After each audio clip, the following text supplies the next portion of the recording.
ಓಂ ಶ್ರೀ ನಾಗಶಕ್ತಿವಿನಾಯಕಾಯ ನಮಃ.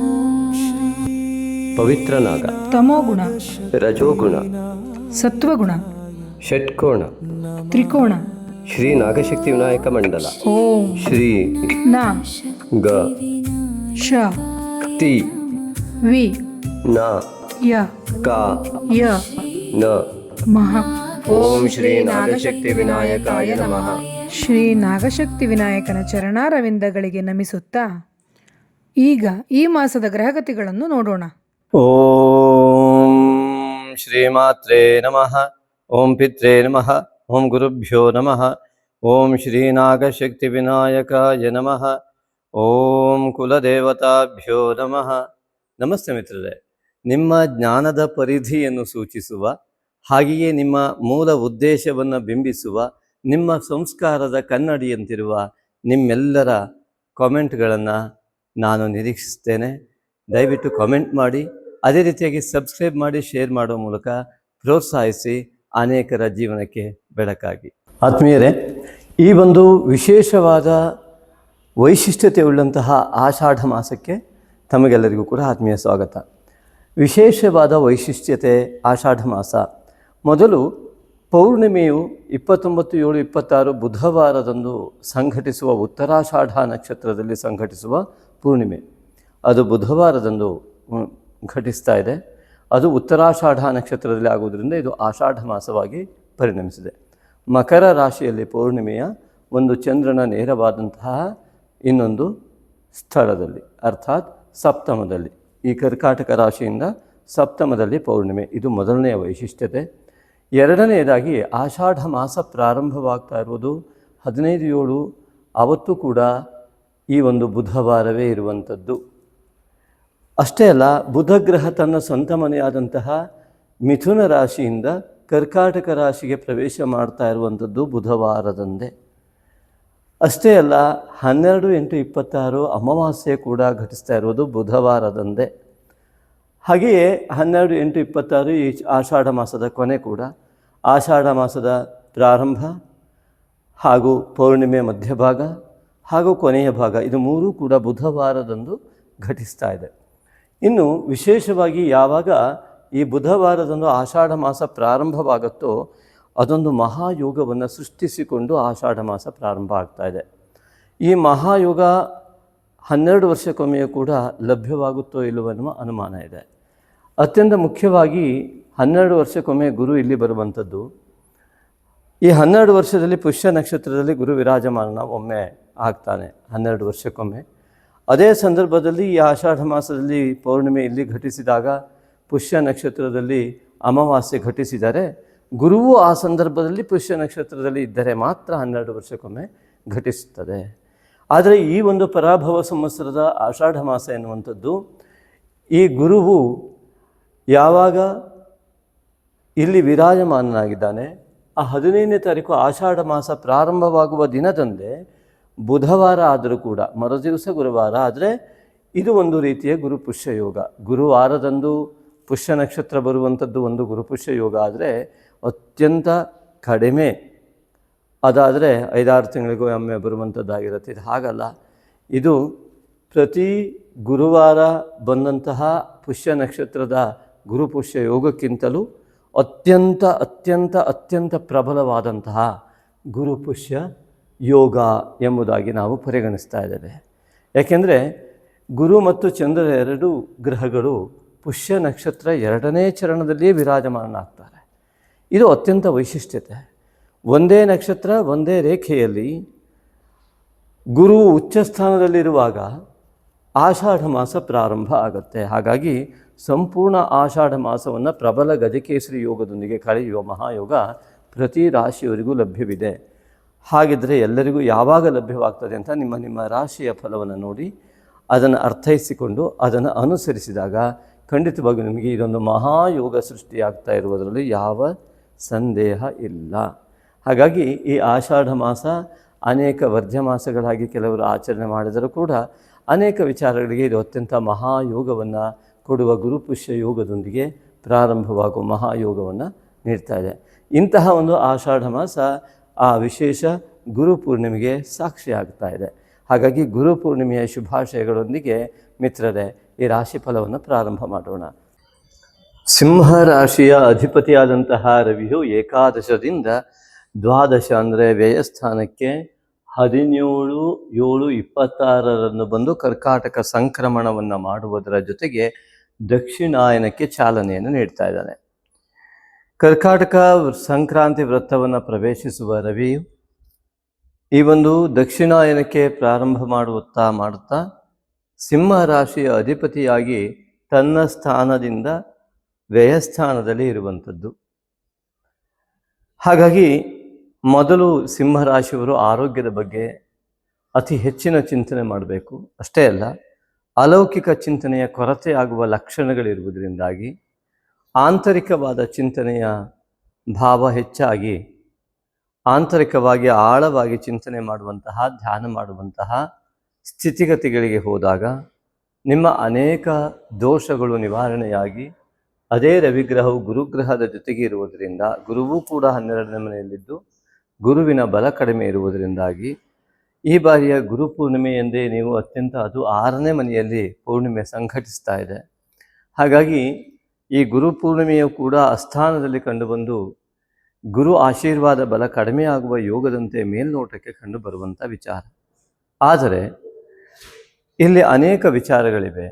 ಅಷ್ಟಮಾಧಿಪತಿಯಾದಂತಹ ಗುರುವೂ ವೇದದಲ್ಲಿ, ಹಾಗೆ ಪಂಚಮಾಧಿಪತಿಯಾದ ಜ್ಞಾನಕಾರಕ, ಜ್ಞಾನಸ್ಥಾನದ ಅಧಿಪತಿಯಾಗಿ ಜ್ಞಾನಕಾರಕನಾದ ಗುರುವು ವ್ಯಯದಲ್ಲಿ. ಅಂದರೆ ನಿಮ್ಮ ಜ್ಞಾನ ಎಲ್ಲೂ ಹೋಗೋದಿಲ್ವಲ್ಲ, ಜ್ಞಾನ ವ್ಯಯ ಆಗೋದಕ್ಕೆ ಸಾಧ್ಯ ಇಲ್ಲ. ಜ್ಞಾನ ಉಪಯೋಗಕ್ಕೆ ಬರದೇ ಇರಬಹುದು, ಒಳಗಡೆಯ ಉತ್ತಮ ಜ್ಞಾನ ಜಾಗೃತವಾಗದೇ ಇರ್ಬೋದು. ಅದು ಕೂಡ ಆತ್ಮಜ್ಞಾನ ಎನ್ನುವಂಥದ್ದೇನಿದೆಯಲ್ಲ, ಆತ್ಮಜ್ಞಾನದ ಆಕಾಂಕ್ಷಿಗಳಿಗೆ ಸ್ವಲ್ಪ ಕಷ್ಟ ಆಗ್ತದೆ. ಲೌಕಿಕ ಆಸಕ್ತಿ ಹೆಚ್ಚಾಗುವುದರಿಂದ ದೋಷಗಳು ಜಾಸ್ತಿ ಆಗಬಹುದು. ಹಾಗಾಗಿ ಲೌಕಿಕ ಆಸಕ್ತಿಯನ್ನು ಕಡಿಮೆ ಪ್ರಮಾಣದಲ್ಲಿ ಮಾಡ್ತಾ ಅಧ್ಯಾತ್ಮ ಚಿಂತನೆಯನ್ನು ಹೆಚ್ಚು ಮಾಡಿದಾಗ ಸ್ವಾಭಾವಿಕವಾಗಿ ಪಿತೃವರ್ಗದ ಆಶೀರ್ವಾದದ ಬಲದಿಂದ ಈ ಒಂದು ದೈವ ಬಲದ ಕೊರತೆಯು ನೀಗುವಂಥ ಯೋಗ ಇದೆ. ಅದಕ್ಕಾಗಿ ಈ ಒಂದು ಆಷಾಢ ಮಾಸದಲ್ಲಿ ಎಷ್ಟೆಲ್ಲ ವೈಶಿಷ್ಟ್ಯತೆಯನ್ನು ಹೊಂದಿರುವ ಆಷಾಢ ಮಾಸ, ಗುರುವು ಪುಷ್ಯ ನಕ್ಷತ್ರದಲ್ಲಿಯೇ, ಚಂದ್ರನು ಪುಷ್ಯ ನಕ್ಷತ್ರದಲ್ಲಿಯೇ 15ನೇ ತಾರೀಕು ಆಷಾಢ ಮಾಸ ಪ್ರಾರಂಭವಾದ ದಿನ ಇರುವುದರಿಂದ ಆ ಚಂದ್ರ ಮತ್ತು ಗುರುವಿನ ಮನಸ್ಸು ಮತ್ತು ಜ್ಞಾನಗಳ ಒಂದು ಸಮ್ಮಿಲನವನ್ನು ನಿಮ್ಮ ನಾಗಶಕ್ತಿ ವಿನಾಯಕನ ಆರಾಧನೆ, ಮಾನಸ ಪೂಜೆಯನ್ನು ಮಾಡುವ ಮೂಲಕ ಗಳಿಸಿಕೊಳ್ಳುವುದರಿಂದ ಕೇತು ಬಾಧಿತನಾದಂತಹ ರಾಷ್ಟ್ರಾಧಿಪತಿಯ ದೋಷ ನಿವಾರಣೆಗೆ ದಾರಿ ಸಿಗತ್ತೆ, ಮಾರ್ಗ ಲಭ್ಯವಾಗತ್ತೆ. ಆದ್ದರಿಂದಾಗಿ ಮೊದಲು ಈ ಒಂದು ಸಿಂಹರಾಶಿಯಲ್ಲಿಯೇ ಕೇತುವೇ ವಿರಾಜಮಾನನಾಗಿದ್ದು, ಸಿಂಹರಾಶಿಯ ಅಧಿಪತಿಯಾದ ರವಿಯ ಗ್ರಹದ ಮೇಲೆ, ಗುರುವಿನ ಮೇಲೆ, ಬುಧನ ಮೇಲೆ, ಚಂದ್ರನ ಮೇಲೆ ತನ್ನ ಪ್ರಭಾವವನ್ನು ಶುಕ್ರನ ಮೇಲೂ ಕೂಡ ಬೀರ್ತಾ ಇರುವಂತಹ ಸ್ಥಿತಿಗತಿಗಳಿರುವುದರಿಂದ ಕೇತುವಿನ ಮಾಯೆಯ ಛಾಯೆಯಿಂದ ಹೊರಬರಲಿಕ್ಕಾಗಿ, ನೀವು ಆ ರವಿಯ ಬೆಳಕನ್ನು ಪಡೆಯುವುದಕ್ಕಾಗಿ, ಆ ಒಂದು ಕತ್ತಲೆಯ ಕೇತುವಿನ ಕತ್ತಲೆ ಏನಿದೆ ಆ ಕತ್ತಲೆಯಿಂದ ವಿಮುಕ್ತವಾಗುವುದಕ್ಕಾಗಿ, ನಿಮ್ಮ ನಿಜವಾದ ಯೋಗಗಳೆಲ್ಲ ನಷ್ಟವಾಗಿ ಏನೂ ಇಲ್ಲದ ಸ್ಥಿತಿಯಲ್ಲಿದ್ದೇವೆ ಎನ್ನುವ ಚಿಂತನೆ ನಿಮ್ಮಲ್ಲಿದ್ದರೆ ಅದು ನಿಮ್ಮ ತಪ್ಪ ಕಲ್ಪನೆ ಎಂಬುವ ಅರಿವಿಗೆ ಬರುವುದಕ್ಕಾಗಿ, ನಿಮ್ಮ ಯಾವುದೇ ದುಃಖಗಳ ಅಥವಾ ಕಷ್ಟಗಳ ಸರಮಾಲೆಗಳು ಅದು ಶಾಶ್ವತವಲ್ಲ ಎನ್ನುವ ಚಿಂತನೆಯು ಜಾಗೃತವಾಗುವುದಕ್ಕೋಸ್ಕರವಾಗಿ ನಾಗಶಕ್ತಿ ವಿನಾಯಕನ ಮಾನಸ ಪೂಜೆ ನಿಮ್ಮನ್ನು ಸಂಪೂರ್ಣವಾಗಿ ಎಲ್ಲ ಯೋಗಗಳಿಗೆ ಸಾಕ್ಷಿಯಾಗಿ ಆಷಾಢ ಮಾಸ ಮಾಡಬಲ್ಲದು. ಆದ್ದರಿಂದಾಗಿ ಸಿಂಹ ರಾಶಿಯ ಅಧಿಪತಿಯಾದಂತಹ ರವಿಯ ಒಂದು ಪ್ರಾಬಲ್ಯತೆ, ಪಿತೃವರ್ಗದ ರವಿ, ಪಿತೃಕಾರಕನಾದ ರವಿಯಿಂದ, ತಂದೆಯ ಆರಾಧನೆಯಿಂದ, ಈಶ್ವರ ಆರಾಧನೆಯಿಂದ, ಓಂ ನಮಃ ಶಿವಾಯ ಅಥವಾ ಶಿವಾಯ ನಮಃ ಜಪದಿಂದ ಇದು ಲಭ್ಯವಾಗುತ್ತೆ. ಹಾಗಾಗಿ ಶಿವ ಜಪವನ್ನು ಹೇಗೆ ಮಾಡಬೇಕು ಅಂತ ಚಿಂತನೆ ಬಂದರೆ, ಜಲಕಾರಕ ಜಲರಾಶಿಯಲ್ಲಿ ಇದ್ದಂತಹ ರವಿ, ಜ್ಞಾನಕಾರಕನಾದ ಗುರುವು ಮತ್ತು ಏಕಾದಶಾಧಿಪತಿ ದ್ವಿತೀಯಾಧಿಪತಿ ಅಂತ ಬುಧ, ಹಣಕಾಸಿನ ಚಿಂತೆ ಬಹಳ ಜನರಿಗಿದೆ, ಅದಕ್ಕೋಸ್ಕರ ನಿರ್ಣಯ ತಗೊಳ್ತೀರಾ, ಅದು ವ್ಯಯದಲ್ಲಿದೆ. ಹಾಗಾಗಿ ಹಣಕಾಸಿನ ಒಂದು ವ್ಯವಸ್ಥೆ ಎಲ್ಲರಿಗೂ ಬೇಕು. ಅದರಲ್ಲಿ ಈ ಒಂದು ಸಿಂಹರಾಶಿಯವರಿಗೆ ಸ್ವಾಭಾವಿಕವಾಗಿ ಬುಧ ವ್ಯಯದಲ್ಲಿ ಬಂದಿದ್ದರಿಂದ ಬುದ್ಧಿಪೂರ್ವಕವಾಗಿಯೇ ಕಳೆದುಕೊಳ್ಳುವ ಹಣದ ಸಂಖ್ಯೆ ಹೆಚ್ಚಾದರೆ ತುಂಬ ಕಷ್ಟ ಕೂಡ ಹೌದು. ಆದ್ದರಿಂದಾಗಿ ಆಂಜನೇಯನ ಆರಾಧನೆಯ ಜೊತೆಗೆ ಆ ಶಿವ ಆರಾಧನೆ, ಅತಿ ಮುಖ್ಯವಾಗಿ ಶಿವಾರಾಧನೆ ಬೇಕು. ಆ ಶಿವಾರಾಧನೆ ಫಲ ಸಿಗುವುದಕ್ಕಾಗಿ ನಾಗಶಕ್ತಿ ವಿನಾಯಕನ ರಾಹು ದೃಷ್ಟಿಯುಕ್ತವಾದಂತಹ ಶುಕ್ರ ರಾಹು ದೃಷ್ಟಿಯುಕ್ತರಾಗಿ ರಾಹುಕೇತುವಿನ ಪ್ರಭಾವಕ್ಕೊಳಗಾಗುವ ಈ ಒಂದು ಸಿಂಹರಾಶಿಗೆ ನಾಗಶಕ್ತಿ ವಿನಾಯಕನ ಆರಾಧನೆ ಮಾತ್ರ ಸಂಪೂರ್ಣವಾಗಿ ಆ ಒಂದು ತಮ್ಮ ಯೋಗದತ್ತ ಮುಖ ಮಾಡುವುದಕ್ಕೆ, ನಿಮ್ಮ ಯೋಗಗಳನ್ನು ತೆರೆದುಕೊಡುವುದಕ್ಕೆ ಸಾಧ್ಯ ಆಗುತ್ತೆ. ಅದಕ್ಕೆ ನಿಯಮಿತವಾದ ಸಮಯದಲ್ಲಿ ನೀವು ಮಾನಸ ಪೂಜೆ, ನಾಗಶಕ್ತಿ ವಿನಾಯಕನ ಮಾನಸ ಪೂಜೆಯನ್ನು ನೀವು ಖಂಡಿತ ಮಾಡಿ.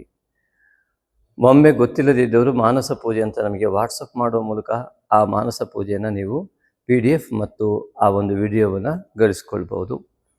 ಇನ್ನೊಂದು ವಿಚಾರ, ಈ ರಾಷ್ಟ್ರಾಧಿಪತಿಯಾದ ರವಿಯೇ ವ್ಯಯದಲ್ಲಿ ಬಂದಿದ್ದರಿಂದಾಗಿ ನಿಮ್ಮ ಅನಾರೋಗ್ಯ ನಿಮಗೆ ಅನೇಕ ತೊಂದರೆ ಉಂಟು ಮಾಡ್ಬೋದು. ಅದಕ್ಕಾಗಿ ಎಚ್ಚರಿಕೆ ಬೇಕು. ತುಂಬ ಜ್ವರ ಬಂದಿದೆ, ಇಷ್ಟವಾದ ಆಹಾರ ಎದುರುಗಡೆ ಇದ್ದರೂ ಸೇವಿಸಲಿಕ್ಕೆ ಮನಸ್ಸು ಬರುವುದಿಲ್ಲ, ನಾಲಿಗೆ ರುಚಿ ತೋರುವುದಿಲ್ಲ. ಹಾಗೆ ವೈದ್ಯರಲ್ಲಿ ಹೋದಾಗ ನಿಮಗಿಷ್ಟವಾದ ಪದಾರ್ಥವನ್ನು ತಿನ್ನಬೇಡಿ ಎನ್ನುವ ಪಥ್ಯವನ್ನು ಕೂಡ ಹೇಳುತ್ತಾರೆ. ಅದೇ ರೀತಿಯಾಗಿ ನಾವು ನಮ್ಮ ಅರ್ಹತೆಯನ್ನು ಕಳ್ಕೊಳ್ಳುತ್ತೇವೆ.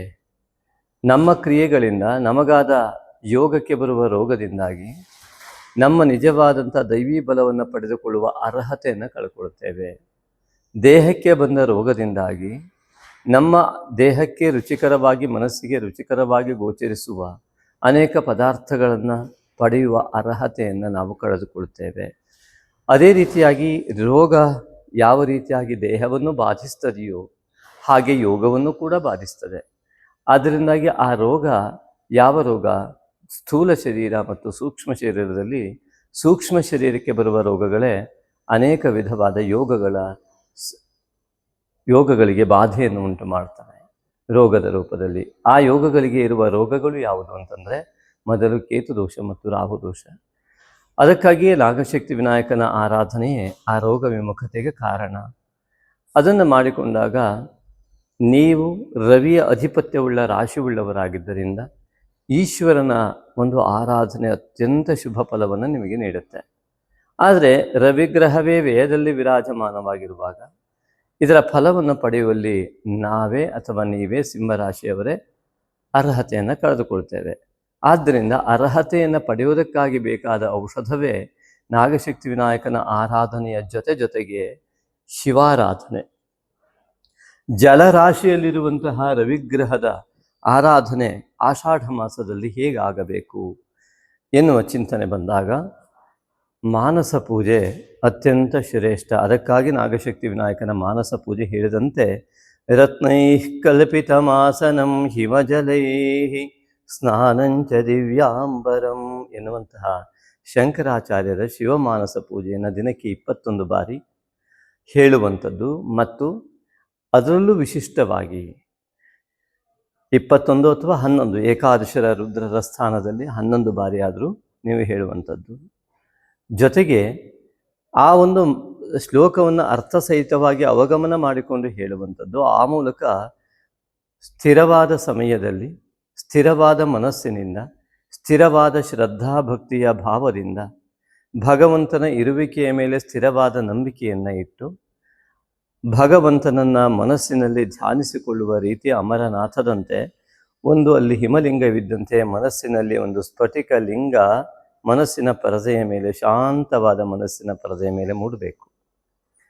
ಅದರ ಮೇಲೆ ಹಿಮಜಲ ನಿರಂತರವಾಗಿ ಬೀಳ್ತಾ ಇರುವಂತಹ ಅದ್ಭುತವಾದ ಕೇದಾರನಾಥದ ಮಂಜಿನ ಒಂದು ವ್ಯವಸ್ಥೆಯನ್ನು ಗಮನಿಸಿದಾಗ ನಮಗೆ ಕಂಡುಬರುವಂತೆ ಆ ಹಿಮಾಲಯದ ಅತ್ಯಂತ ತಂಪು ಹೇಗೆ ಅಧ್ಯಾತ್ಮದ ಜನ್ಮಭೂಮಿಯಾಗಿದೆ, ಅಧ್ಯಾತ್ಮದ ಸಾಧನೆಯ ಭೂಮಿಯಾಗಿದೆ, ಅಂತಹ ಭೂಮಿಗೆ ನಮ್ಮ ಮನಃಪಟಲದ ಮೇಲೆ ಮೂಡಬೇಕು.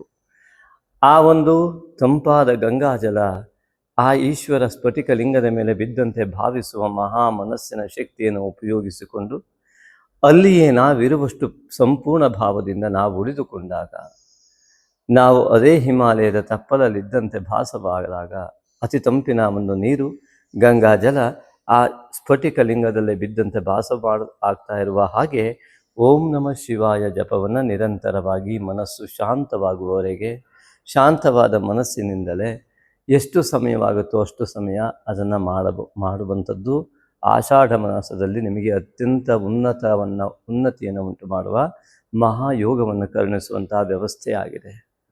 ಆದ್ದರಿಂದಾಗಿ ಆಷಾಢ ಮಾಸ ನಿಮಗೆ ಸಂಪೂರ್ಣವಾಗಿ ಈ ಶಾಂತ ರೀತಿಯ ಓಂ ನಮಃ ಶಿವಾಯ ಜಪವನ್ನು ಕೇವಲ ಧ್ಯಾನದ ರೂಪದಲ್ಲಿ ಮಾನಸ ರೂಪದಲ್ಲಿ ಮಾಡುವುದರಿಂದಲೇ ಮನಃಕಾರಕ ಚಂದ್ರನ ಮನೆಯಲ್ಲಿ ವಿರಾಜಮಾನನಾದಂತಹ ರವಿಗ್ರಹದ ರಾಶ್ಯಾಧಿಪತಿಯ ದೋಷ ನಿವಾರಣೆಯಾಗಿ ಪಿತೃದೋಷದ ನಿವಾರಣೆಯಾಗುವುದರ ಜೊತೆಗೆ ನಿಮ್ಮ ಪಿತೃವರ್ಗದ ಕುಟುಂಬದಿಂದ ಬರುವಂತಹ ದೋಷವನ್ನು ಅನುಭವಿಸುವ ಸಮಯ ಇದಾಗಿದ್ದರಿಂದ ಆ ಸಮಯವನ್ನು ನೀವು ಕೇವಲ ಪುಣ್ಯಾಂಶಕ್ಕಾಗಿ ಮೀಸಲಿಡುವ ಚಿಂತನೆಯನ್ನು ಮಾಡಿದಾಗ ನಿರಂತರ ಪರಿಶ್ರಮದ ಫಲವು ವಿಫಲವಾಗ್ತಾ ಇರುವಾಗ ಸ್ಥೂಲ ಶರೀರದ ಸುಖಭೋಗಕ್ಕೋಸ್ಕರವಾಗಿ ಎಷ್ಟೆಲ್ಲ ಪರಿಶ್ರಮವನ್ನು ಮಾಡಿಯೂ ಸಾಲಬಾಧೆಯಲ್ಲೋ ಅಥವಾ ಚಿಂತೆಯಲ್ಲೋ ಕೂಡಿಕೊಳ್ಳುವ ಜೀವನವಾಗುವುದಕ್ಕಿಂತ 1 ಗಂಟೆ ಅಥವಾ ಅರ್ಧ ಗಂಟೆ ನಾಗಶಕ್ತಿ ವಿನಾಯಕನ ಆರಾಧನೆಯನ್ನು ಮಾಡಿ ನಮಃ ಶಿವಾಯ ಜಪವನ್ನು ಮಾಡುವ ಮೂಲಕ ಸಿಂಹರಾಶಿಯವರು ತಮ್ಮೆಲ್ಲ ಜೀವನವನ್ನು ಸಾರ್ಥಕ ಮಾಡಿಕೊಳ್ಳಿಕ್ಕೆ ಮಹಾಯೋಗವನ್ನು ವ್ಯಯದಲ್ಲಿಯೇ ಈ ಎಲ್ಲ ಅಹಂಕಾರಾದಿಗಳನ್ನು ವ್ಯಯ ಮಾಡುವುದಕ್ಕೋಸ್ಕರವಾಗಿ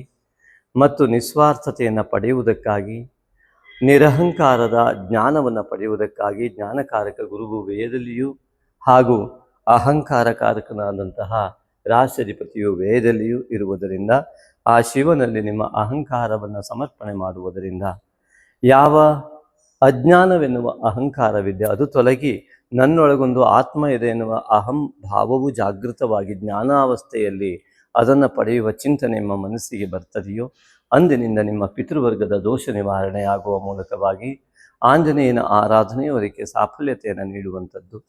ಆ ನಂತರದಲ್ಲಿ ನಿಮ್ಮ ಕುಲ ಅಭಿವೃದ್ಧಿಗೆ ಯೋಗ್ಯವಾದಂತಹ ವಿವಾಹವನ್ನು ಹೆಚ್ಚಿಸುವವರಿಗೆ ಉತ್ತಮವಾದ ಸಂಗಾತಿಯ ಲಭ್ಯವಾಗುವುದರ ಜೊತೆಗೆ ವಿವಾಹ ಇತ್ಯಾದಿಗಳ ಯೋಗಗಳು ಕುಲ ಅಭಿವೃದ್ಧಿಯ ಯೋಗಗಳು ಉಂಟಾಗ್ತವೆ.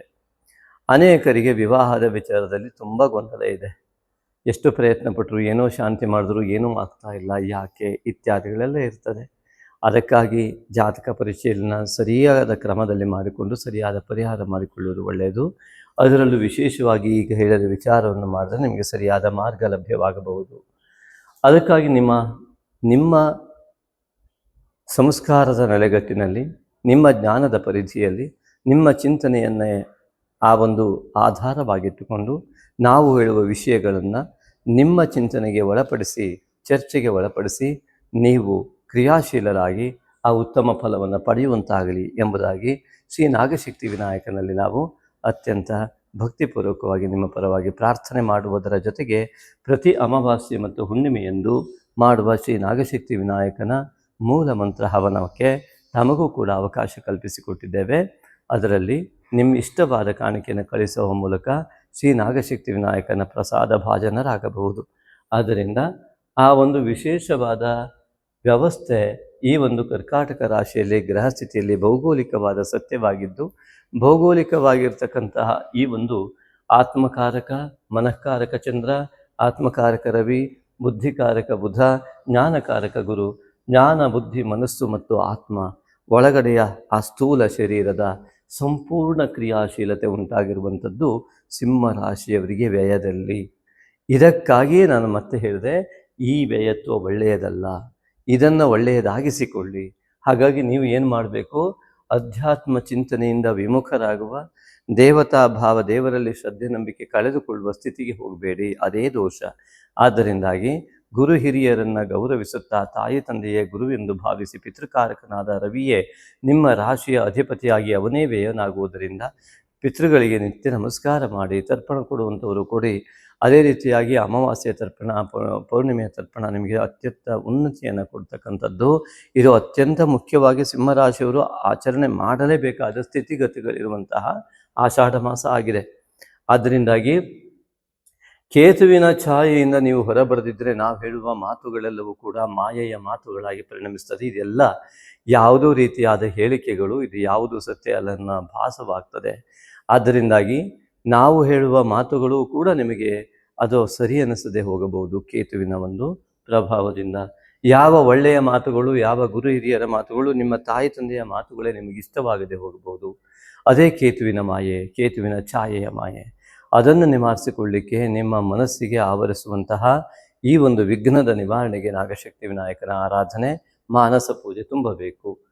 ಹಾಗೆಯೇ ವಿಶೇಷವಾಗಿ ಈ ಒಂದು ಬುಧ ವ್ಯಯದಲ್ಲಿ ಬಂದಿದ್ದರಿಂದಲೇ ನಿಮ್ಮ ನಿರ್ಣಯಗಳೆಲ್ಲ ತಪ್ಪಿ ಹೋಗುವ ಯೋಗ ಇರುವುದರಿಂದ ಈ ಒಂದು ಯೋಗವನ್ನು ಸರಿಯಾಗಿ ಸೃಷ್ಟಿಸಿಕೊಳ್ಳಿಕ್ಕೆ ಆಂತರಿಕ ಚಿಂತನೆ ಅತ್ಯಂತ ಅಗತ್ಯ ಎಂಬುದಾಗಿ ವ್ಯಯದಲ್ಲಿರುವ ರವಿಯೇ ಇದಕ್ಕೆ ಪ್ರಮಾಣನಾಗಿದ್ದಾನೆ. ಆದ್ದರಿಂದಾಗಿ ಆದಷ್ಟು ಅಮಾವಾಸ್ಯೆಯಂದು ಮತ್ತು ಹುಣ್ಣಿಮೆಯಂದು ವಿಶೇಷವಾಗಿ ಗುರುಪೂರ್ಣಿಮೆಯ ಶುಭಾಶಯಗಳು. ಗುರುಪೂರ್ಣಿಮೆಯ ದಿವಸ ನಿಮ್ಮ ಗುರು ಹಿರಿಯರಿಗೆ ಅತ್ಯಂತ ನಿಮ್ಮ ತಾಯಿ ತಂದೆಯರೇ ನಿಮ್ಮ ಪ್ರಥಮ ಗುರುಗಳಾಗಿದ್ದರಿಂದಾಗಿ ಆ ಗುರುಗಳನ್ನು ನಮಿಸುತ್ತಾ ಆ ತಾಯಿ ತಂದೆಯನ್ನು ಪೂಜಿಸುವ ನಿಮ್ಮ ಅಹಂಕಾರವನ್ನು ಸಂಪೂರ್ಣವಾಗಿ ತಾಯಿ ತಂದೆಯರ ಪದತಲದಲ್ಲಿ ಸಮರ್ಪಣೆ ಮಾಡುವ ಸಂಕೇತವಾಗಿ ವಸ್ತ್ರಾದಿ ದಾನವನ್ನು ಮಾಡಿ, ಗುರು ಹಿರಿಯರನ್ನು ಗೌರವಿಸ್ತಾ ನಿಮ್ಮ ಶಿಕ್ಷಕ ವರ್ಗವನ್ನು ನಿಮ್ಮ ಪೀಠದ ಗುರುಗಳನ್ನು ಆರಾಧಿಸ್ತಾ ಸಂಪೂರ್ಣವಾಗಿ ಗುರು ತತ್ವಕ್ಕೆ ಶರಣಾಗಿ ನಿಮ್ಮ ಒಳಗಿನ ಗುರುತತ್ವವನ್ನು ಜಾಗೃತ ಮಾಡಿಕೊಂಡು ಜ್ಞಾನಧಾರೆಯತ್ತ ನಿಮ್ಮ ದಾಪುಗಾಲು ಇಡುವಂಥ ವ್ಯವಸ್ಥೆ ಆಷಾಢ ಮಾಸದಲ್ಲಾಗಲಿ. ಅದರಂತೆ ಈ ಒಂದು ರಾಶಿಯಿಂದ ಇರುವಂತಹ ಶುಕ್ರ ಇಲ್ಲಿ ದಶಮಾಧಿಪತಿಯಾಗಿ ಶುಕ್ರನು ಈ ತೃತೀಯಾಧಿಪತಿಯಾಗಿ ನೀಚತ್ವವನ್ನು ವ್ಯಯಕ್ಕೆ ಹೋಗುವುದರಿಂದ ನಿಮ್ಮ ಉದ್ಯೋಗ ಸ್ಥಾನದಲ್ಲಿ ಹಣಕಾಸಿನ ಉನ್ನತಿ ಇಲ್ಲ ಎನ್ನುವ ದೃಷ್ಟಿಯಿಂದಲೂ ಹಣಕಾಸಿನ ವಿಚಾರದಲ್ಲೂ ನೀಚ ನಿರ್ಧಾರವನ್ನು ತೆಗೆದುಕೊಂಡು ದುಡುಕಿನ ನಿರ್ಧಾರವನ್ನು ತೆಗೆದುಕೊಂಡು ನಿಮ್ಮ ಉದ್ಯೋಗ ಹೋಗುವ ಹಾಗೆ ಆಗಬಾರದು. ಅದಕ್ಕಾಗಿ ಲಕ್ಷ್ಮೀನಾರಾಯಣನ ಆರಾಧನೆ ಕೂಡ ಅತ್ಯಂತ ಅಗತ್ಯ ಇದೆ. ಅದನ್ನು ಕೂಡ ಶ್ರದ್ಧಾ ಭಕ್ತಿಯುಕ್ತರಾಗಿ ಮಾಡುವ ಮೂಲಕ ಅಷ್ಟೋತ್ತರಾದಿಗಳನ್ನು ನಿತ್ಯ ಮಾಡುವ ಮೂಲಕವಾಗಿ ನೀವು ಆ ಒಂದು ದುಷ್ಫಲದಿಂದ ಹೊರಬನ್ನಿ. ಕೇವಲ ಆರಾಧನೆ ಫಲ ಕೊಡುವುದಿಲ್ಲ. ನಿಮ್ಮ ಶ್ರದ್ಧೆ ಭಕ್ತಿ ನಂಬಿಕೆ ಇದು ನಿರಂತರ ಇರಬೇಕಾಗತ್ತೆ. ಆ ಒಂದು ಶರಣಾಗತಿಯ ಭಾವ ಇದ್ದಲ್ಲಿ ಮಾತ್ರ ಅದು ಕೆಲಸವನ್ನು ಮಾಡುತ್ತೆ. ಆದ್ದರಿಂದಾಗಿ ನಿಸ್ವಾರ್ಥತೆ ಎನ್ನುವುದು ನಿಷ್ಕಲ್ಮಶ ಹೃದಯ ಎನ್ನುವಂಥದ್ದು ಸಂಪೂರ್ಣ ದೇವತಾ ಫಲವನ್ನು ಅನುಭವಿಸುವುದಕ್ಕೆ ಸಾಮರ್ಥ್ಯವನ್ನು ಹೊಂದಿರುತ್ತೆ. ಆದ್ದರಿಂದಾಗಿ ಆ ದೈವ ಬಲ ನಿಮಗೆ ಸಿಗುವಂತಾಗಲಿ. ಆದ್ದರಿಂದ ಎಲ್ಲ ರೀತಿಯಾಗಿ ಗಮನಿಸಿದಾಗ ಕೇತುವಿನ ಛಾಯೆಯ ಅತಿ ಹೆಚ್ಚಿನ ಪ್ರಭಾವವನ್ನು ಬೀರುವ ಮೂಲಕವಾಗಿ ಈ ವ್ಯಯದಲ್ಲಿರುವಂತಹ ಈ ಮನಸ್ಸು ಬುದ್ಧಿ ಈಗ ಯಾವಾಗ ಮನಸ್ಸು ವ್ಯಯತ್ವವನ್ನು ಹೊಂದುತ್ತದೆ, ಬುದ್ಧಿ ವ್ಯಯತ್ವವನ್ನು ಹೊಂದುತ್ತದೆ, ಮಾಡಿದ್ಯಾವುದೋ ಆಗೋದಿಲ್ಲ, ಯೋಚನೆ ಮಾಡಿದ್ದು ಆಗೋದಿಲ್ಲ ಅಂದಮೇಲೆ ಆ ಯೋಚನೆ ಮಾಡೋದೇ ಬಿಡೋದು ಒಳ್ಳೆಯದು. ಎಷ್ಟೋ ಸಿಟ್ಟನ್ನು ಮಾಡುವುದರಿಂದಾಗಿ ಸಮಸ್ಯೆಗೆ ಪರಿಹಾರ ಸಿಕ್ಕಿಲ್ಲ. ಎಷ್ಟೇ ಚಿಂತನೆಯನ್ನು ರಾತ್ರಿ ಬೆಳಗು ಯೋಚನೆ ಮಾಡಿದ್ರೂ ಒಳ್ಳೆಯ ದಿನಗಳೇ ಬಂದಿಲ್ಲ, ಅಥವಾ ಯೋಚನೆ ಮಾಡಿದ್ದು ಯಶಸ್ಸನ್ನು ಕಾಣ್ತಿಲ್ಲ ಅಂದರೆ ಅಂತಹ ಯೋಚನೆಗಳನ್ನ ಬಿಡುವುದೇ ಒಳ್ಳೆಯದು. ಹಾಗಾಗಿ ಯಾವ ಯೋಚನೆಯಿಂದ ನಿಮ್ಮ ಮನಸ್ಸು ಶಾಂತವಾಗಬಲ್ಲದು, ಯಾವ ಯೋಚನೆಯಿಂದ ನಿಮ್ಮ ಮನಸ್ಸು ಸದಾ ಸಂತೋಷಯುಕ್ತವಾಗಿ ಮಾತ್ರ ಇರಬಲ್ಲದು, ಅಂತಹ ಯೋಚನೆಯತ್ತ ಚಿಂತಿಸುವುದೇ ನಿಜವಾದ ಮನುಷ್ಯನ ಜೀವನದ ಗುರಿಯಾಗಿ ಆತ್ಮಕಾರಕನಾದ ರವಿಯ ತೃಪ್ತಿ ಆಗುತ್ತೆ. ಅದಕ್ಕಾಗಿಯೇ ನಮಃ ಶಿವಾಯ ಜಪ ಅತ್ಯಂತ ಶಾಂತ ಮನಸ್ಸಿನಿಂದ ಬೇಕಾಗಿದೆ. ಅದೇ ರೀತಿಯಾಗಿ ಸಿಂಹ ರಾಶಿಯ ತೃತೀಯ ಸ್ಥಾನದ ಅಧಿಪತಿ ಶುಕ್ರ ನೀಚತ್ವಕ್ಕೆ ಬರುವುದರಿಂದ ಅಕ್ಕ ತಂಗಿಯರ ಅಥವಾ ಅನೇಕ ಸ್ತ್ರೀಯರ ವಿಚಾರದಲ್ಲಿ ಸ್ತ್ರೀಯರೇ ಇರ್ಬೋದು, ಹಣಕಾಸಿನ ವ್ಯವಹಾರದಲ್ಲಿ ನೀಚತ್ವ ಶುಕ್ರ ದಶೆ ಬಂದು ಶುಕ್ರ ನೀಚನಾಗಿದ್ದರೆ ಹಣದ ವ್ಯಾಮೋಹಕ್ಕಾಗಿ ಹಣವನ್ನು ಕಳೆದುಕೊಳ್ಳುವ ಯೋಗ ಅಥವಾ ದುರ್ಯೋಗ ಸೃಷ್ಟಿಯಾಗ್ತಾ ಇದೆ. ಅದಕ್ಕಾಗಿ ಲಕ್ಷ್ಮೀನಾರಾಯಣನ ಆರಾಧನೆ ಬೇಕು. ನಿರ್ಧಾರಕ್ಕೆ ಗುರು ಹಿರಿಯರ ಮಾರ್ಗದರ್ಶನ 100ಕ್ಕೆ 200ರಷ್ಟು ಬೇಕು. ನಿಮ್ಮ ವೈಯಕ್ತಿಕ ನಿರ್ಧಾರದಿಂದ ಈ ಒಂದು ಆಷಾಢ ಮಾಸದಲ್ಲಿ ರವಿ ವ್ಯಯದಲ್ಲಿರುವಾಗ ಯಾವುದೇ ಇನ್ವೆಸ್ಟ್ಮೆಂಟ್ ಯಾವುದನ್ನು ಮಾಡಬೇಡಿ. ಶುಕ್ರ ನೀಚನಾಗಿರುವಾಗ ಖಂಡಿತ ತೆಗೆದುಕೊಳ್ಬೇಡಿ. ಅತ್ಯಂತ ದೊಡ್ಡ ಸಮಸ್ಯೆಗೆ, ಜೀವಮಾನ ಪರ್ಯಂತದ ಸಮಸ್ಯೆಗೆ ಒಳಗಾಗುವ ಯೋಗ ಇದೆ. ಆದ್ದರಿಂದ ನೀವು ತೆಗೆದುಕೊಳ್ಳುವ ನಿರ್ಧಾರ ಇಡೀ ಜೀವನಕ್ಕೆ ಒಳಿತಾಗುವಂತಿರಬೇಕೇ ಹೊರತು ಅದು ನಾಶವಾಗುವಂತಿರಬಾರದು. ಒಳ್ಳೆಯ ಅಭಿವೃದ್ಧಿದಾಯಕವಾದ ಚಿಂತನೆಗೆ ನಿಮಗೆ ಈಗ ಗುರು ಹಿರಿಯರ ಮಾರ್ಗದರ್ಶನದ ಅಗತ್ಯ ತುಂಬ ಇದೆ. ಇದನ್ನು ದಯವಿಟ್ಟು ಅನುಸರಿಸಿ. ಹಾಗೆ ಚತುರ್ಥಾಧಿಪತಿಯಾದಂತಹ ಕುಜ, ಆ ಚತುರ್ಥದ ಸ್ಥಾನದ ಅಧಿಪತಿ 4ನೇ ಮನೆಯಲ್ಲಿ ಅಧಿಪತಿ ಇರುವಂತಹ ಅವನು ಏಕಾದಶಕ್ಕೆ ಪ್ರವೇಶ ಮಾಡ್ತಾ ನಿಮ್ಮ ಭೂಯೋಗ, ಬಂಗಾರ ಯೋಗ, ಕಾಗದ ಪತ್ರ ಯೋಗ ಮತ್ತು ಕೋರ್ಟ್ ವ್ಯಾಜ್ಯ ಇತ್ಯಾದಿಗಳಲ್ಲಿ ಜಯವನ್ನು ಒದಗಿಸುವ ಮಹಾಯೋಗವನ್ನು ಕಲ್ಪಿಸಿಕೊಡ್ತಾ ಇದ್ದಾನೆ. ಆದರೆ ರಾಷ್ಟ್ರಾಧಿಪತಿಯೇ ವೇದದಲ್ಲಿ ಇರುವುದರಿಂದಾಗಿ ಗೌರ್ಮೆಂಟ್ ಸಹಕಾರ ಇತ್ಯಾದಿಗಳು ಸಿಗದೇ ಇರುವ ಚಿಂತೆಯಿಂದ ಆ ಯೋಗವನ್ನು ಕಳೆದುಕೊಳ್ಬೇಡಿ. ಅದಕ್ಕೆ ನಮಃ ಶಿವಾಯ ಜಪವನ್ನು ಹೇಳಿರುವಂಥದ್ದು. ಆ ಒಂದು ವಿಚಾರದಿಂದ ನಿಮ್ಮ ಆ ಯೋಗಗಳು ತಪ್ಪಬಾರದು. ಅದಕ್ಕಾಗಿ ನಾಗಶಕ್ತಿ ತಾಯಿ ತಂದೆಯ ನಮಸ್ಕಾರ ಮಾಡಿಯೇ, ಆದಷ್ಟು ಎದುರಿಗೆ ಇರುವಾಗ ಕಾಲು ಮುಟ್ಟಿಯೇ ನಮಸ್ಕಾರ ಮಾಡಿ, ನಂತರದಲ್ಲಿ ಗುರುವಿನ ಪ್ರಾರ್ಥನೆಯನ್ನು ಮಾಡಿ, ವಿಶೇಷವಾಗಿ ಗುರುಪೂರ್ಣಿಮೆಯನ್ನು ಮರೆಯಬೇಡಿ. ಅದೇ ರೀತಿಯಾಗಿ ರಾತ್ರಿಯ ಹೊತ್ತು ಹುಣ್ಣಿಮೆ ಮತ್ತು ಅಮಾವಾಸ್ಯೆಯಲ್ಲಿ ಈ ಒಂದು ನಾಗಶಕ್ತಿ ವಿನಾಯಕನ ಮಾನಸ ಪೂಜೆಯನ್ನು, ಜಪವನ್ನು ಖಂಡಿತವಾಗಿ ಬಿಡಬೇಡಿ. ಅದು ಎಷ್ಟು ಶ್ರದ್ಧಾ ಭಕ್ತಿಯನ್ನು ಮಾಡ್ತೀರೋ ಆ ನಾಗಶಕ್ತಿ ವಿನಾಯಕ ಮುದ್ಗಲ ಪುರಾಣಾದಿಗಳ ಉಲ್ಲೇಖದಂತೆ ಖಂಡಿತವಾಗಿಯೂ ನಿಮ್ಮ ಎಲ್ಲ ಆಶೋತ್ತರಗಳನ್ನು ಈಡೇರಿಸುವ ಸಾಮರ್ಥ್ಯವನ್ನು ಹೊಂದಿದ್ದಾನೆ. ಹಾಗಾಗಿ ಆ ಮಹಾಯೋಗ ನಿಮ್ಮದಾಗಲಿ. ಚತುರ್ಥಾಧಿಪತಿಯು ಏಕಾದಶದಲ್ಲಿ ಬಂದಿರುವುದರಿಂದ ಈ ಎಲ್ಲ ಭೂಯೋಗಾದಿಗಳನ್ನು ಮಾನಸಿಕ ಸುಖ ಲಭ್ಯ, ಉತ್ತಮ ಮನೆ ನಿರ್ಮಾಣ ಇತ್ಯಾದಿಗಳಿಗೆ ಅದು ಮಹಾಯೋಗವನ್ನು ಸೃಷ್ಟಿ ಮಾಡುತ್ತೆ. ಪಂಚಮಾಧಿಪತಿ ಗುರು ವ್ಯಯದಲ್ಲಿ ಬರುವಂತಹ ಒಂದು ಸ್ಥಿತಿಗತಿಗಳಿರುವುದರಿಂದ ವಿದ್ಯಾರ್ಥಿಗಳು ವಿಶೇಷವಾಗಿ ಅಧ್ಯಯನದಲ್ಲಿ ಹೆಚ್ಚಿನ ಆಸಕ್ತಿಯನ್ನು ತೋರಬೇಕು. ಸಿಂಹ ರಾಶಿಯವರು ಇಷ್ಟು ದಿವಸ ಮಾಡಿದ ಪರಿಶ್ರಮಕ್ಕಿಂತ ಹೆಚ್ಚು ಪರಿಶ್ರಮವನ್ನು ಹಾಕಿದಾಗ ಮಾತ್ರ ಉತ್ತಮ ಯಶಸ್ಸು ಲಭ್ಯ ಎನ್ನುವುದು ಇದರ ಅರ್ಥ. ಹಾಗಾಗಿ ಉಚ್ಚ ಸ್ಥಾನದಲ್ಲಿರುವಂತಹ ಗುರುವು ವ್ಯಯದಲ್ಲಿ ಬಂದಾಗ ನನಗೆಲ್ಲ ಬರ್ತದೆ ಅಂತ ಓವರ್ ಕಾನ್ಫಿಡೆನ್ಸ್ ಜಾಸ್ತಿ ಆಗುವ ಸಾಧ್ಯತೆಗಳು ಹೆಚ್ಚಿದೆ. ಅದನ್ನೇ ಅಹಂಕಾರ ಅಥವಾ ಅಜ್ಞಾನ ಎನ್ನುವುದಾಗಿ ಹೇಳುವಂಥದ್ದು. ಆದ್ದರಿಂದಾಗಿ ತಾಯಿ ತಂದೆಯನ್ನು ನಮಸ್ಕರಿಸಿ, ತಾಯಿ ತಂದೆಯನ್ನು ದೇವತಾ ಭಾವದಿಂದ ಭಾವಿಸಿ ಗೌರವಿಸ್ತಾ ಅಂಥವರನ್ನು ಅವರ ಮಾರ್ಗದರ್ಶನವನ್ನು ಪಡೆದು ಅವರು ಹೇಳಿದಂತೆ ಅಧ್ಯಯನಶೀಲರಾಗುವುದೇ ಇದಕ್ಕೆ ಉತ್ತಮ ಪರಿಹಾರ. ಗುರು ಹಿರಿಯರನ್ನು ಗೌರವಿಸ್ತಾ ಗುರು ಹಿರಿಯರಲ್ಲಿ ಉತ್ತಮ ಸಂಬಂಧವನ್ನು ಇಟ್ಟುಕೊಂಡು ಗುರು ಹಿರಿಯರಿಗೆ ವಿರುದ್ಧವಾದ ಮಾತುಗಳನ್ನಾಡದೆ, ಅಪಶಬ್ದಗಳ ಬಳಕೆಯನ್ನು ಮಾಡದೆ ಶುದ್ಧ ಶಬ್ದದ ಬಳಕೆಯೇ ನಿಮ್ಮ ಜ್ಞಾನದ ಜೀವನಾಧಾರವಾಗಬಲ್ಲದು. ಹಾಗಾಗಿ ಶುದ್ಧ ಪದದ ಬಳಕೆ, ಶುದ್ಧ ಭಾವನೆಯ ಬಳಕೆಗಳೇ ನಿಮ್ಮ ಶುದ್ಧ ಭಾವನಾಯುಕ್ತವಾದ ಪದ ಬಳಕೆ ನಿಮ್ಮ ಜ್ಞಾನಕ್ಕೆ ಕಾರಣವಾಗುವುದರಿಂದ ಅದರ ಕಡೆ ಹೆಚ್ಚಿನ ಗಮನ ಕೊಡುವುದು ಅತ್ಯಂತ ಮುಖ್ಯವಾಗಿದೆ ಸಿಂಹರಾಶಿಯವರಿಗೆ. ಇನ್ನು ಷಷ್ಠದಲ್ಲಿ ಪೌರ್ಣಿಮೆ ಉಂಟಾಗ್ತಾ ಇರುವುದರಿಂದಲೇ ಮನಸ್ಸು ರೋಗಗ್ರಸ್ತವಾಗುವಂತಹ ಲಕ್ಷಣಗಳನ್ನು ಹೊಂದಿದ್ದರಿಂದ ಸುಮ್ಮನೆ ಡಿಪ್ರೆಷನ್ಗೆ ಹೋಗುವಂಥದ್ದಿರ್ಬೋದು, ಅಥವಾ ಈ ಒತ್ತಡವನ್ನು ಮಾನಸಿಕವಾಗಿ ತೆಗೆದುಕೊಳ್ಳುವಂಥದ್ದು, ಸಿಕ್ಕಾಪಟ್ಟೆ ಒತ್ತಡವನ್ನು ತೆಗೆದುಕೊಳ್ಳುವಂಥದ್ದು ಅಲ್ಲಿ ಏನೂ ಇರೋದಿಲ್ಲ. ಆದರೆ ಒತ್ತಡವನ್ನು ಅತಿಯಾಗಿ ತೆಗೆದುಕೊಳ್ಳುವ ಕ್ರಿಯೆ ಇದ್ದರೆ ದಯವಿಟ್ಟು ಗುರುವಿಗೆ ಶರಣಾಗಿ. ಆ ಮೂಲಕ ತಾಯಿ ತಂದೆಯೇ ಗುರುವಾಗಿದ್ದಾರೆ. ಆ ಚಂದ್ರನೇ ಆ ಒಂದು ನಿಮ್ಮ ಮನಸ್ಸೇ ನಿಮಗೆ ಶತ್ರುವಾಗಬಾರದು. ಹಾಗಾಗಿ ನಿಮ್ಮ ಉನ್ನತಿಗೆ ಯಾವ ರೀತಿಯ ಮನಸ್ಥಿತಿ ಇದ್ದರೆ ಉನ್ನತಿ ಆಗುತ್ತೋ ಅದರ ವಿರುದ್ಧವಾದ ನಡೆ ಇರುವುದೇ ಷಷ್ಠದಲ್ಲಿಯ ಚಂದ್ರನ ಪೂರ್ಣಿಮೆಯ ಲಕ್ಷಣ. ಆದ್ದರಿಂದಾಗಿ ಪೌರ್ಣಿಮೆಯಂದು ನಿಮ್ಮ ಚಿಂತನೆಗಳು, ನಿಮಗೆ ಬರುವ ಯೋಚನೆಗಳೆಲ್ಲವೂ ಕೂಡ ನಿಮ್ಮ ಉನ್ನತಿಯ ಬಯಸುವ ಮಿತ್ರತ್ವದ ಸಂಕೇತವನ್ನು ಹೊಂದಬೇಕೇ ಹೊರತು ಅದು ನಿಮ್ಮ ಜೀವನದ ವಿರುದ್ಧವಾದ ಶತ್ರುತ್ವದ ಭಾವನೆಯಿಂದ ಅಲ್ಲ. ಆದ್ದರಿಂದ ಚಂದ್ರ 6ನೇ ಮನೆಯಲ್ಲಿರುವಾಗ ಉಂಟಾಗುವ ಹೊಟ್ಟೆ ಕಿಚ್ಚಿನ ಭಾವ ಇರ್ಬೋದು, ಕಾಮಕ್ರೋಧ ಲೋಭ ಮೋಹ ಮದಾದಿ ವೈರಿಗಳನ್ನು ಜಾಗೃತ ಮಾಡುವಂಥದ್ದೇ ಈ ಒಂದು ಷಷ್ಠ ಸ್ಥಾನದ ಆ ಒಂದು ಪೌರ್ಣಿಮೆಯ ಲಕ್ಷಣ ಆಗಿದ್ದರಿಂದ ಲೌಕಿಕ ಆಸಕ್ತಿ ಅತಿ ಹೆಚ್ಚಾಗಿ ಆಸೆ ಎಂಬುದು ಹೆಚ್ಚಾದಾಗ ಎಲ್ಲರ ಮೇಲೆ ಆ ಒಂದು ನನಗಿಲ್ಲದ್ದು ಅವರಿಗಿದೆಯಲ್ಲ ಎನ್ನುವ ಹೊಟ್ಟೆ ಕಿಚ್ಚಿನ ಭಾವ ಜಾಗೃತವಾಗುವಂಥದ್ದು. ಅದಕ್ಕಾಗಿ ತಾಯಿಯ ನಮಸ್ಕಾರವನ್ನು ಮಾಡಿ ಆ ತಾಯಿಯ ಮೂಲಕವಾಗಿ ಆ ಚಂದ್ರ ತತ್ವವನ್ನು ಜಾಗೃತ ಮಾಡಿಕೊಂಡು ಮನಸ್ಸಿಗೆ ಶಾಂತಿ ಕೊಡುವಂತಹ ಆ ತಂಪನೆರೆಯುವಂತಹ ಶಿವ ಪೂಜೆಯನ್ನು ಮಾಡ್ತಾ ಬನ್ನಿ.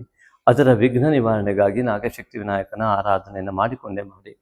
ಇನ್ನು ಈ ಶತ್ರುವಿನ ಭಯ ಇತ್ಯಾದಿಗಳಿದ್ದರೆ ದಯವಿಟ್ಟು ಈ ಅಮಾವಾಸ್ಯೆಯನ್ನು ಮಾಡುವ ನಾಗಶಕ್ತಿ ಮೂಲಮಂತ್ರ ಹವನಕ್ಕೆ ತಾವು ಕಾಣಿಕೆಯನ್ನು ಇಷ್ಟವಾದಷ್ಟು ಕಳಿಸಿದರೂ ನಿಮ್ಮ ಹೆಸರಿನಲ್ಲಿ ಸಂಕಲ್ಪವಾಗಿ ಇಲ್ಲಿ ಖಂಡಿತವಾಗಿ ಹವನ ನಡೆಯುತ್ತೆ. ನಾಗಶಕ್ತಿ ವಿನಾಯಕನ ಆರಾಧನೆಯಿಂದ ಶತ್ರುಬಾಧ ನಿವಾರಣೆ ಇತ್ಯಾದಿಗಳು ಅತಿ ಸುಲಭವಾಗಿ ಆಗಬಲ್ಲವು. ಇನ್ನು ರಾಶಿಯಿಂದ ಸಪ್ತಮದಲ್ಲಿಯೇ ರಾಹು ಇರುವಂಥದ್ದು ದಾಂಪತ್ಯದಲ್ಲಿ, ಸಂಗಾತಿಗಳಲ್ಲಿ, ಮಿತ್ರತ್ವದಲ್ಲಿ, ವ್ಯಾವಹಾರಿಕವಾದ ಪಾರ್ಟ್ನರ್ಶಿಪ್ಗಳಲ್ಲಿ ಅನೇಕ ವಿಧವಾದ ಗೊಂದಲಗಳು ಈಗಾಗಲೇ ಇದ್ದು ಇನ್ನು ಮುಂದೂ ಕೂಡ ಇದು ಹೆಚ್ಚಾಗುವ ಲಕ್ಷಣಗಳನ್ನು ಹೊಂದಿರುವುದರಿಂದ ರವಿಯು ಈ ರಾಶಿಯನ್ನು ಮತ್ತೆ ಪ್ರವೇಶ ಮಾಡುವಲ್ಲಿವರೆಗೂ ನಿಮಗೆ ಅತ್ಯಂತ ಬಲ ಬರದೇ ಇರುವುದರಿಂದ ಶಿವಾರಾಧನೆ ಅತಿ ಮುಖ್ಯವಾಗಿ ಕಾಣುತ್ತದೆ. ಅದೇ ರೀತಿಯಾಗಿ ಕೇತು ರಾಹುವಿನ ಅತ್ಯಂತ ಪ್ರಾಬಲ್ಯತೆಯಿಂದಾಗಿ ನಿಮಗೆ ಅನೇಕ ವಿಧವಾದಂತಹ ಮಾನಸಿಕವಾದ ಹಿಂಸೆಗಳು ಪ್ರತಿಕ್ಷಣ ಉಂಟಾಗುವ ಲಕ್ಷಣಗಳು, ದಿನದ 24 ಗಂಟೆಯಲ್ಲಿ ನಿದ್ದೆಯೂ ಕೂಡ ಬರದೇ ಇರುವಂತಹ ಜನರಿರಬಹುದು. ಬಂದರೂ ಕೂಡ ಉನ್ನತವಾದಂತಹ ಚಿಂತನೆಯ ಲಾಭ ಪಡೆಯಲಾಗದೆ ಇಡೀ ದಿನ ಕೂಡ ಚಿಂತೆಯಲ್ಲಿಯೇ ಮಾನಸಿಕ ಒತ್ತಡದಲ್ಲಿ ಕಳೆಯುವ ಜನರಿದ್ದರೆ ಖಂಡಿತವಾಗಿಯೂ ಶಿವಾರಾಧನೆ ಮತ್ತು ನಾಗಶಕ್ತಿ ವಿನಾಯಕನ ಆರಾಧನೆ, ರಾಹು ಕೇತು ದೋಷ ಇದರ ಮೂಲಕ ಆ ದೋಷ ನಿವಾರಣೆಗೆ ಸಾಧ್ಯವಾಗುತ್ತೆ. ಅದರ ಮಾನಸ ಪೂಜೆಯನ್ನು ಯಥಾವತ್ತಾಗಿ ಪ್ರತಿ ಹಂತದಲ್ಲಿ, ಪ್ರತಿ ಕ್ಷಣದಲ್ಲಿ, ಪ್ರತಿ ಯೋಚನೆಗಳಲ್ಲಿ ನಾಗಶಕ್ತಿ ವಿನಾಯಕನನ್ನು ಕಲ್ಪಿಸಿಕೊಂಡು ಒಂದೇ ಸಮಯದಲ್ಲಿ ಪ್ರತಿನಿತ್ಯ ಶ್ರದ್ಧಾಭಕ್ತಿಯಿಂದ ಮಾನಸ ಪೂಜೆಯನ್ನು ಮಾಡುವ ಮೂಲಕ ಇಂತಹ ಮಹಾದೋಷಗಳು ಸಂಪೂರ್ಣವಾಗಿ ಕತ್ತಲೆಯು ಬೆಳಕಿನಲ್ಲಿ ಕರಗಿದಂತೆ ಕರಗಿ ಹೋಗುತ್ತೆ. ಅದನ್ನು ನೀವು ಮಾಡ್ತಾ ಬನ್ನಿ. ಆ ಮೂಲಕವಾಗಿ ಅಷ್ಟಮದಲ್ಲಿ ಶನೇಶ್ವರನು ಅಷ್ಟಮ ಶನಿ ಇರುವುದರಿಂದಾಗಿ ಅನೇಕರಿಗೆ ಈ ಪೀಡೆಯನ್ನು ತೆರೆದುಕೊಳ್ಳಿಕ್ಕೆ ಸಾಧ್ಯವಿಲ್ಲದ ಸ್ಥಿತಿಗಳಿರಬಹುದು. ರಾಷ್ಟ್ರಾಧಿಪತಿಯಾದಂಥ ರವಿ ಇದ್ದು ಅಷ್ಟಮ ಸ್ಥಾನದ ಶನೇಶ್ವರನಿಂದ ಅಷ್ಟಮ ಶನಿಯ ಪ್ರಭಾವ ನಿಮಗೆ ನಿಮ್ಮ ಮನಸ್ಸನ್ನು ಅರ್ಥೈಸಿಕೊಳ್ಳಲಾಗದ ಸ್ಥಿತಿಯಲ್ಲಿ ತಲುಪಿದವರು ಇರಬಹುದು. ಆದ್ದರಿಂದಾಗಿ ಆ ಮನಸ್ಸಿನ ತರಬೇತಿಯೇ ನಿಮಗೆ ಅತಿ ಮುಖ್ಯವಾಗುತ್ತೆ. ಆದ್ದರಿಂದ ತಾಯಿಯ ನಮಸ್ಕಾರವೇ ಇದಕ್ಕೆ ಪ್ರಧಾನ ಔಷಧ. ಆ ನಂತರದಲ್ಲಿ ತಾಯಿಯ ಮಾರ್ಗದರ್ಶನವೇ ಎರಡನೆಯ ಔಷಧ. ಮೂರನೆಯದು ಗುರು ಹಿರಿಯರ ಮಾರ್ಗದರ್ಶನವೇ ಮೂರನೆಯ ಔಷಧ. ನಾಲ್ಕನೆಯದು ನಿಮ್ಮ ಧ್ಯಾನ ಪೂಜಾರಾಧನೆಗಳೇ ನಾಲ್ಕನೆಯ ಔಷಧ. ನಂತರದ ಚಿಂತನೆಯೇ ನಿಮ್ಮ ಜೀವನದಲ್ಲಿ ಬರುವ ಈ ಅಷ್ಟಮ ಶನಿಯ ಪೀಡೆ, ರಾಹುದೋಷಾದಿಗಳ ನಿವಾರಣೆಗೆ ಎಲ್ಲವೂ ಕೂಡ ಸರಿಯಾದ ರೀತಿಯಲ್ಲಿ ಆ ರಾಹುಗ್ರಹದಿಂದ ಉತ್ತಮ ಫಲ, ಶನೈಶ್ವರನಿಂದ ಉತ್ತಮ ಫಲ, ಪೂರ್ವಜನ್ಮದ ಪುಣ್ಯ ಫಲವನ್ನು ಅನುಭವಿಸುವ ಯೋಗ ಉಂಟಾಗುವಂಥದ್ದು. ಈ ಔಷಧಗಳು ನಿತ್ಯ ಬೇಕಾದ ಅನಿವಾರ್ಯತೆ ಸಿಂಹರಾಶಿಯವರಿಗೆ ಕಂಡುಬರುತ್ತೆ. ಇನ್ನೊಂದು ವಿಶೇಷ ಅಂದರೆ ಗುರು ಮತ್ತು ಚಂದ್ರರು ಈ 15ನೇ ತಾರೀಕಿನಂದು ಪುಷ್ಯ ನಕ್ಷತ್ರ 2ನೇ ಚರಣದಲ್ಲಿಯೇ ಒಂದೇ ರೇಖೆಯಲ್ಲಿ ಇರ್ತಕ್ಕಂಥದ್ದು. ಅಂತಹ ಒಂದು ಅದ್ಭುತ ಯೋಗ ಬಂದಾಗ ನಿಮ್ಮ ಅನುಷ್ಠಾನ ಅತ್ಯಂತ ಪ್ರಖರವಾಗಿರಲಿ, ಅದು ಅತ್ಯುತ್ತಮವಾದ ಲಾಭವನ್ನು ಉಂಟು ಮಾಡುತ್ತೆ. ಆ ಗುರುವಿನ ಮಹಾಬಲ ನಿಮ್ಮನ್ನು ಕಾಪಾಡುತ್ತೆ. ನಿಮ್ಮ ಪೂರ್ವಜನ್ಮದ ಪುಣ್ಯಾಂಶ, ಗುರು ಹಿರಿಯರ ಮಾರ್ಗದರ್ಶನ, ಕುಲದೇವತಾ ಆರಾಧನೆಯ ಫಲ ಸಂಪೂರ್ಣವಾಗಿ ಲಭ್ಯವಾಗುವ ಯೋಗ ಆ ದಿನ ಇರುತ್ತೆ. ಆದ್ದರಿಂದ ಕುಲದೇವತಾ ಆರಾಧನೆಯನ್ನು ಕೂಡ ಆ ದಿನ ಮಾಡಿ. ಅದೇ ರೀತಿಯಾಗಿ ಈ ನಂತರದಲ್ಲಿ ಇರತಕ್ಕಂತಹ ಈ ಒಂದು ದಶಮಾಧಿಪತಿ ಶುಕ್ರ ನೀಚನಾಗಿರ್ತಕ್ಕಂಥದ್ದೇನಿದೆ, ಈಗಾಗಲೇ ಹೇಳಿದಂತೆ ಲಕ್ಷ್ಮೀನಾರಾಯಣನ ಆರಾಧನೆ ಮಾಡಿ. ಕುಜನು ಏಕಾದಶಿಯಲ್ಲಿ ಬಂದಿರುವುದು ಮಹಾಯೋಗವಾಗಿ ವ್ಯಯದಲ್ಲಿರುವಂತಹ ಈ ಎಲ್ಲ ಗ್ರಹಸ್ಥಿತಿಯ ಸಂಪೂರ್ಣ ಫಲವು ಗುರುವು ಕೂಡ ಅಸ್ತನಾಗಿ 19/7/26 9/8/26 ಈ ಗುರುವು ಕೂಡ ರವಿಯಿಂದ ಅಸ್ತನಾಗಿ ಆತ್ಮಕಾರಕ ರವಿಯಲ್ಲಿ ಲೀನವಾಗುವ ಜ್ಞಾನ ಮತ್ತು ಮನಸ್ಸು ಮತ್ತು ಬುದ್ಧಿ ಮನಸ್ಸು ಮತ್ತು ಜ್ಞಾನ ಎಲ್ಲವೂ ಕೂಡ ಈ ರವಿಯಿಂದ ಅಸ್ತಂಗತರಾಗ್ತಾರೆ, ಅರ್ಥಾತ್ ಲೀನರಾಗ್ತಾರೆ. ಅದರೊಳಗಡೆ ತಲ್ಲೀನವಾಗುವ ಮಹಾಯೋಗ. ಹಾಗಾಗಿ ನಿಮ್ಮ ಭೌತಿಕತೆಯನ್ನು ಮರೆತು, ಭೌತಿಕ ಶರೀರವನ್ನೇ ಮರೆತು ಧ್ಯಾನಾವಸ್ಥೆಯಲ್ಲಿ ಕುಳಿತಂತಹ ಸಿಂಹರಾಶಿಯವರಿಗೆ ಅನೇಕ ಜನ್ಮಗಳ ಸಂಪೂರ್ಣ ಅಧ್ಯಾತ್ಮ ಸಾಧನೆಯ ಮಹಾಫಲ ಸಿಗುವಂಥ ದಿವಸವೇ ಈ ಒಂದು ಆಷಾಢ ಮಾಸ ದಿವಸಗಳೇ ಅದಾಗಿದೆ. ಅದರಲ್ಲೂ ಕೂಡ ವಿಶೇಷವಾಗಿ ಅಮಾವಾಸ್ಯೆ, ಪೌರ್ಣಿಮೆ ಮತ್ತು 15/7/26 ಬುಧವಾರ ಪುಷ್ಯ ನಕ್ಷತ್ರ 2ನೇ ಪಾದದಲ್ಲಿ ಗುರುಚಂದ್ರರ ಏಕರೇಖತ್ವ. ಆದ್ದರಿಂದಾಗಿ ಅವೆಲ್ಲವೂ ಕೂಡ ಉತ್ತಮ ಫಲ ನಿಮಗೆ ಸಿಗಲಿ ಅಂತ, ಅದಕ್ಕೆ ಬರುವ ಸಮಸ್ತ ವಿಘ್ನಗಳು ನಿವಾರಣೆಗಾಗಿ ನಿಮಗೆ ಆ ನಾಗಶಕ್ತಿ ವಿನಾಯಕ ಸಂಪೂರ್ಣ ಪ್ರೇರಣೆಯನ್ನು ನೀಡಲಿ ಅಂತ ಭಕ್ತಿಪೂರ್ವಕವಾಗಿ ಭಗವಂತ ನಾಗಶಕ್ತಿ ವಿನಾಯಕನಲ್ಲಿ ಪ್ರಾರ್ಥಿಸಿಕೊಳ್ತೇನೆ. ನಮಸ್ತೆ. ಶ್ರೀ ನಾಗಶಕ್ತಿ ವಿನಾಯಕಾಯ ನಮಃ. ಶ್ರೀ ನಾಗಶಕ್ತಿ ವಿನಾಯಕ ಪರಿಹಾರ ಧಾಮ ಶಿವಮೊಗ್ಗ ಶಕ್ತಿಧಾಮ. ಇಲ್ಲಿ ವಿಶೇಷವಾಗಿ ನಿಮಗೊಂದು ಆಸಕ್ತರಿಗೊಂದು ಮಾಹಿತಿ.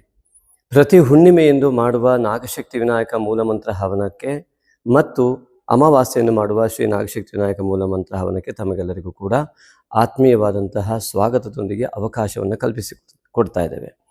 ಮುಖ್ಯವಾಗಿ ಹುಣ್ಣಿಮೆಯೆಂದು ಯಾವುದೇ ರೀತಿಯಾದ ವ್ಯಾಪಾರ ಅಭಿವೃದ್ಧಿ ಇರಬಹುದು, ಹಣಕಾಸಿನ ತೊಂದರೆಗಳಿದ್ದಲ್ಲಿ ಇತ್ಯಾದಿಗಳಿಗಾಗಿ ವಿಶೇಷ ಸಂಕಲ್ಪವನ್ನು, ನಿಮ್ಮ ಯಾವುದೋ ಕೆಲಸದಲ್ಲಿ ಜಯ ಆಗಬೇಕು ಇತ್ಯಾದಿಗಳಿಗೋಸ್ಕರವಾಗಿ ಆವತ್ತು ಸಾಮೂಹಿಕವಾದಂತಹ ಈ ಒಂದು ಹವನವನ್ನು ನಾವು ಆಯೋಜಿಸ್ತಾ ಇರ್ತೇವೆ ಪ್ರತಿ ಹುಣ್ಣಿಮೆ ಮತ್ತು ಅಮಾವಾಸ್ಯೆ. ಅಮಾವಾಸ್ಯೆಯ ಸಂಕಲ್ಪ, ಮಾಟ ಮಂತ್ರ, ದೃಷ್ಟಿದೋಷ ಇತ್ಯಾದಿಗಳ ನಿವಾರಣೆಗಾಗಿ ನಾಗಶಕ್ತಿ ವಿನಾಯಕನ ಮೂಲಮಂತ್ರದ ಹವನವನ್ನು ಇಲ್ಲಿ ಆಯೋಜಿಸ್ತಾ ಬರ್ತಾ ಇದ್ದೇವೆ. ಇದಕ್ಕೆ ಮುಖ್ಯವಾಗಿ ತಮ್ಮ ಪಾಲ್ಗೊಳ್ಳುವಿಕೆ ಹೇಗೆ, ಅದರ ಫಲವನ್ನು ನೀವು ಪಡೆದುಕೊಳ್ಳುವುದು ಹೇಗೆ ಎನ್ನುವುದು ಅತಿ ಸುಲಭವಾದ ಮಾರ್ಗ. ನೀವು ನಿಮಗೆ ಇಷ್ಟವಾದ ಕಾಣಿಕೆಯನ್ನು ಹುಣ್ಣಿಮೆಗೋ ಅಥವಾ ಅಮಾವಾಸ್ಯೆಗೋ ಅಂತ ಮೆನ್ಷನ್ ಮಾಡಿ ಅದನ್ನು ವಾಟ್ಸಪ್ ಮಾಡುವ ಮೂಲಕವಾಗಿ ಫೋನ್ಪೇ ಅಥವಾ ಗೂಗಲ್ ಪೇಯನ್ನು ಮಾಡಿ ಅದರ ರಿಸಿಪ್ಟನ್ನು ಹಾಕಿ ನಿಮ್ಮ ಮೂಲ ಅಮಾವಾಸ್ಯೆ ಮತ್ತು ಹುಣ್ಣಿಮೆ ಈಗಾಗಲೇ ಹೇಳಿದ ಉದ್ದೇಶದಂತೆ ಆ ಉದ್ದೇಶವನ್ನು ನಮೂದಿಸಿ, ನಿಮ್ಮ ರಾಶಿ, ನಕ್ಷತ್ರ ಮತ್ತು ಉದ್ದೇಶ ಇಷ್ಟನ್ನು ನೀವು ನಮೂದಿಸಿ ನಮಗೆ ವಾಟ್ಸಪ್ ಮಾಡುವ ಮೂಲಕವಾಗಿ ನೀವು ಖಂಡಿತವಾಗಿ ಇದರಲ್ಲಿ ನಿಮಗೆ ಆ ಒಂದು ಫಲ ಸಿಗುವಂಥದ್ದಕ್ಕೆ ಭಾಗವಹಿಸಲಿಕ್ಕೆ ನಿಮಗೆ ಅವಕಾಶ. ಅದೇ ರೀತಿಯಾಗಿ ಅದರ ಪ್ರಸಾದವನ್ನು ಕೂಡ ತಲುಪಿಸುವಂಥ ವ್ಯವಸ್ಥೆಯನ್ನು ಕೂಡ ನಾವು ಆದಷ್ಟು ಪ್ರಯತ್ನಪಟ್ಟು ಮಾಡ್ತಾ ಇದ್ದೇವೆ. ಹಾಗಾಗಿ ಅನೇಕರಿಗೆ ಈಗಾಗಲೇ ಆ ಒಂದು ವ್ಯವಸ್ಥೆಯಿಂದ ಅನುಕೂಲ ಆಗಿದೆ. ನಮ್ಮನ್ನು ಸೃಷ್ಟಿಸಿದ ದೇವರಿಗೆ ಋಣಿಯಾಗಿ ದಾನದಲ್ಲೇ ಶ್ರೇಷ್ಠವಾದ ದಾನವಾದ ಸಾತ್ವಿಕ ದಾನವನ್ನು ಮಾಡಲು ಸಹೃದಯ ಆಸಕ್ತ ದಾನಿಗಳಿಗಿದು ಪುಣ್ಯಕಾಲ. ಶ್ರೀ ನಾಗಶಕ್ತಿ ವಿನಾಯಕನ ದೇವಾಲಯ ನಿರ್ಮಾಣಕ್ಕಾಗಿ ಭಕ್ತಿ ಭಾವದಿಂದ ನೀವು ನೀಡುವ ಒಂದೊಂದು ರೂಪಾಯಿಯೂ ನಿಮ್ಮ ಅನೇಕ ತಲೆಮಾರುಗಳವರೆಗೆ ಪುಣ್ಯವನ್ನು ಪ್ರವಹಿಸುವ ದೇಣಿಗೆಯಾಗಿರುವುದು. ಈಗಾಗಲೇ ಶಿವಮೊಗ್ಗದ ಶಕ್ತಿಧಾಮ ಟೌನ್ಶಿಪ್ನಲ್ಲಿ ನಿರ್ಮಾಣ ಹಂತದಲ್ಲಿರುವ ಶ್ರೀ ನಾಗಶಕ್ತಿ ವಿನಾಯಕನ ದೇವಾಲಯಕ್ಕೆ ಸುಮಾರು 1.5 ಕೋಟಿಯಷ್ಟು ನಿರ್ಮಾಣ ವೆಚ್ಚ ತಲುಪಬಹುದೆಂದು ಅಂದಾಜಿಸಿದ್ದು, ದೈವೇಚ್ಛೆಯಂತೆ ಭಕ್ತಿಯುಕ್ತ ಮುಕ್ತ ಮನಸ್ಸಿನಿಂದ 9448507161 ಈ ನಂಬರಿಗೆ ನಿಮಗೆ ದೇವಪ್ರೇರಣೆಯಾದಷ್ಟು ದೇಣಿಗೆಯನ್ನು ಫೋನ್ಪೇ ಅಥವಾ ಗೂಗಲ್ ಪೇ ಮಾಡಿ ರಿಸಿಪ್ಟನ್ನು ವಾಟ್ಸಪ್ ಮಾಡಿ ಟೆಂಪಲ್ ಅಥವಾ ದೇವಾಲಯವೆಂದು ನಮೂದಿಸಿದಲ್ಲಿ ಸೂಕ್ತ ದೇಣಿಗೆಗೆ ವಾಟ್ಸಪ್ನಲ್ಲಿ ರಶೀದಿ ಕಳುಹಿಸಲಾಗುವುದು. ಹೆಚ್ಚಿನ ಮಾಹಿತಿಗಾಗಿ ವಾಟ್ಸಪ್ ಮೂಲಕ ಸಂಪರ್ಕಿಸಬಹುದು. ಸರ್ವೇ ಜನಾಃ ಸುಖಿನೋ ಭವಂತು.